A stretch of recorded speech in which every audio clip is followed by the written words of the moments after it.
Okay folks, so Nessus selected one host, so it's actually only showing one host.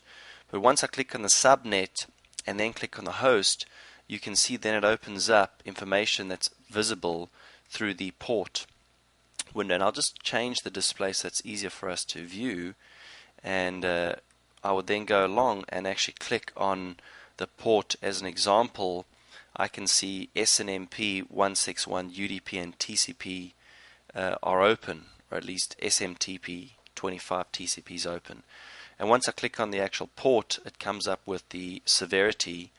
So if I click on the actual severity itself, it's going to come up with a lot more information that I can then go and click on some of those reference links.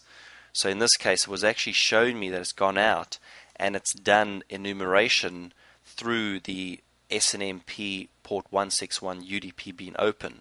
So it's actually listing all my user accounts there. A little bit more information on a security note, and then also the security hole. So that's where you can get the CVE as well as the bit numbers and any other references pertaining to that.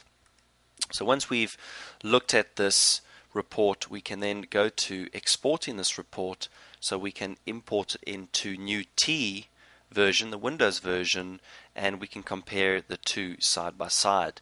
So what's sometimes helpful is to, number one, compare the two reports week in, week out, compared to the last report you had, or alternatively you might want to use two versions of this. It is always recommended that you don't always rely just on a single product. So you can go along and save your report in a different set of formats. We're going to look at just the default NBE format, but you do have another, a couple of different other options. So once you've actually saved your report, we'll then actually copy it over to our Windows machine and we'll compare the two.